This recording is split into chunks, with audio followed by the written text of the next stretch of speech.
Hello दोस्तों, नमस्कार। दिनेश अपनी पत्नी को लेकर अपने ससुराल पहुंचता है।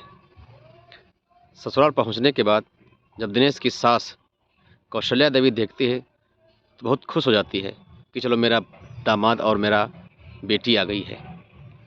उनको देखने के बाद कौशल्या देवी कहती है, आइए नाश्ता पानी कर लीजिए। लेकिन दिनेश जब अपनी सास को देखता है तो दोस्तों देखता ही रह जाता है। इतनी खूबसूरत, इतनी जवान लग रही थी। 42 साल की उम्र में भी आज 16 साल की दिख रही थी। अपने आप को इतना मेंटेन और बेहतरीन बनाए रखा था। अब दिनेश के मन में अपनी सास के प्रति उत्तेजना उत्पन्न हो जाती है। सोचता है कि अगर एक बार मिल जाए तो जन्नत नजर आ जाए। दिनेश की सास कौशल्या देवी अपनी बेटी दामाद को नाश्ता पानी करवाती हैं, शाम को खाना खिलाती हैं और खाना खिलाने के बाद अपनी बेटी का कमरा अलग फिट कर देती हैं और दामाद का कमरा अलग फिट कर देती हैं। सबके बिस्तर लगा देती हैं और अपना एक अलग कमरे में जाकर लेट जाती हैं। रात को लगभग 11 बजा था। कौशल्या देवी बाथरूम के लिए निकलती हैं।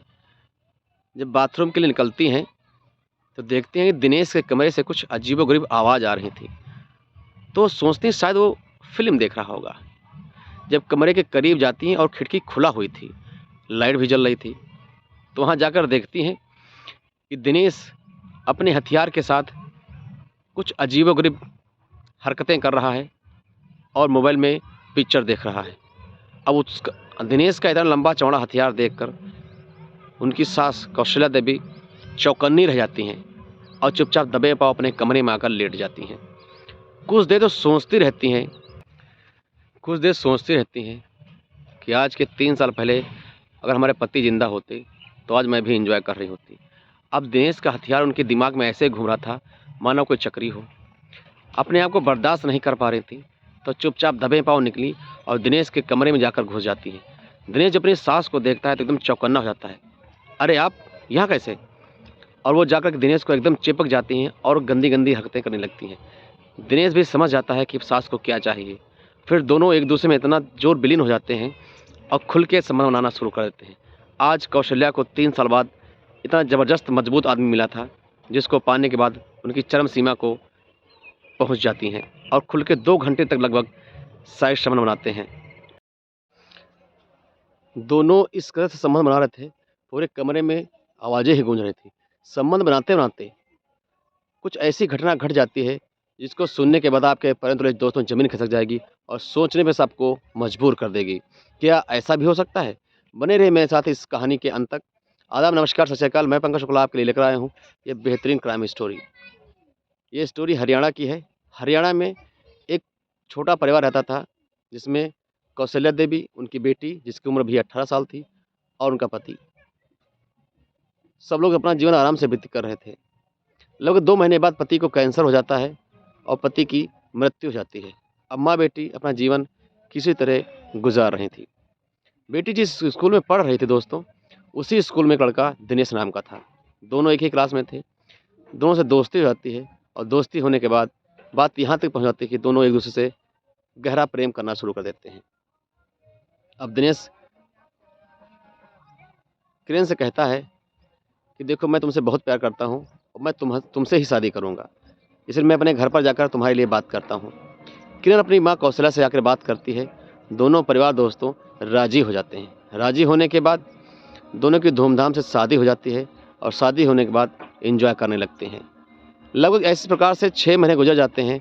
दिनेश और किरण की शादी हुए 6 महीने बाद दिनेश की सास कौशल्या देवी फ़ोन करती हैं, बेटा 6 महीने हो गए मेरी बेटी को ले गए हुए, कम से कम अब तो हमें दिखा ले जाओ, दर्शन तो करा दो आके।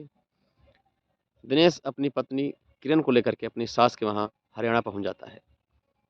जब अपनी सास को देखता है दिनेश तो एकदम चौकन्ना हो जाता है। कितनी खूबसूरत, सुंदर और गठीला बदन, गोरा शरीर देखने के बाद दिनेश की आंखें चकाचौंध हो जाती हैं। सोचता अगर एक रात मिल जाए तो ज़िंदगी खुशनसीब हो जाए। अब दिनेश के दिमाग में अपनी सास के प्रति ही उत्तेजना उत्पन्न हो रही थी। शाम को सभी लोग खाना खाते हैं। दिनेश का अलग कमरा, किरण का अलग कमरा और सास का अलग कमरा सजा दिया जाता है। सब लोग खाना खा के सो जाते हैं। लगभग 11 बजता है। सास अपने रूम से निकलती हैं बाथरूम के लिए। तो दोस्तों जब सब बाथरूम के लिए पहुँचती हैं जब बाथरूम के लिए पहुँचती हैं, तो दिनेश के कमरे से कुछ अजीब-ओ-गरीब आवाज़ें आ रही थी। आवाज़ों को सुनकर कुछ उनको शंका हुई कि क्या हो रहा है? जब कमरे में खिड़की से झाँकती हैं, तो देखती हैं कि दिनेश अपने हथियार के साथ कुछ अजीबो-गरीब घटना कर रहा है और सामने मोबाइल रखा है, उसमें कुछ देख रहा है। उसका हथियार देखने के बाद वो एकदम डर जाती हैं और शर्मा जाती हैं। चुपचाप अपने कमरे में आकर लेट जाती हैं और सोचने लगती हैं कि क्या हथियार था? अगर एक बार मिल जाए तो मेरी ज़िंदगी सफल हो जाए।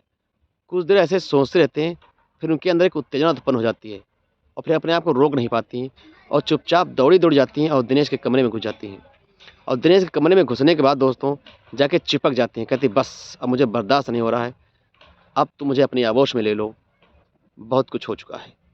दिनेश पहले तो ना-नुकुर करता है, फिर अपनी सास के साथ गहरा संबंध बनाना शुरू कर देता है। इस प्रकार से संबंध बनाता है जैसे मानो पहले कभी मिले ना हों। कमरे में इतनी ज़ोर-ज़ोर से आवाज़ें आ रही थी, लेकिन कौशल्या देवी अपने दामाद का पूरा साथ दे रही थी, फुल एन्जॉय कर रही थी। लगभग 2-3 बार ऐसा करके जब थक जाती हैं, तो चुपचाप अपने रूम में आकर सो जाती हैं। अगले दिन दिनेश और उनकी पत्नी किरण अपने घर जाने के लिए तैयार दोस्तों हो जाते हैं, लेकिन कौशल्या रोक लेती है। कहती बेटी अभी 2 दिन और रुक जाओ, उसके बाद चली जाना। अगले दिन भी दोस्तों यही प्रोग्राम होता है। रात को 11 बजे कौशल्या जाती हैं दामाद के रूम में और खुल के एन्जॉय करती हैं। अब तो 4 चाँद लग गए थे, दिल खोल के एन्जॉय दोनों कर रहे थे। तीसरे दिन कौशल्या और बेटी दोनों एक ही कमरे में सो जाते हैं। कौशल्या दबे पाँव दामाद के रूम में पहुँच जाती हैं, तो किरण की आँख दोस्तों खुल जाती है। किरण सोचती है माँ मेरी कहाँ चली गई हैं? अभी तो यहीं थी। जब बाहर निकलती है तो देखती है दिनेश जिस कमरे में लेटा तो वहाँ से आवाज़ें आ रही हैं। जब कमरे में झाँक कर देखती है तो उसके पैर तुरंत दो ज़मीन खिसक जाती है। देखती है कि मेरी माँ मेरे पति के साथ संबंध बना रही है। बहुत ज़ोर चिल्लाना शुरू करती है, बहुत च गाली-गलौज होने लगता है और दरवाज़ा भड़ाक से खोल देती है और खोलने के बाद इतना ज़ोर से डाँटती-डपटती है कि तो कौशल्या देवी बोलती हैं कि बेटी मेरी गलती है, मैंने ही अपने दामाद के साथ ऐसा किया, मुझे बर्दाश्त नहीं हो रहा था। आज के बाद मुझसे ऐसी कभी गलती नहीं होगी। दोस्तों किरण बहुत उल्टा-सीधा कहती है और सुबह 6 बजे ही अपने पति दिनेश के साथ किरण अपने घर ससुराल चली जाती है और अपनी माँ से कहती है कि आज के बाद हमारा तुम्हारा रिश्ता ज़िंदगी भर के लिए समाप्त हो गया है। ना हम तुम्हारे घर कभी आएँगे और ना तुम। इस प्रकार से दोस्तों किरण अपने पति के साथ अपने ससुराल जाकर के आराम से रहती है और ज़िंदगी व्यतीत करने लगती है। दोस्तों ये कहानी सुनाने का उद्देश्य मेरा केवल आप लोगों को सतर्क और जागरूक करना था, किसी को हताश या परेशान करना नहीं था। इन्हीं शब्दों के साथ अपनी वाणी को देंगे विराम। नमस्कार, धन्यवाद।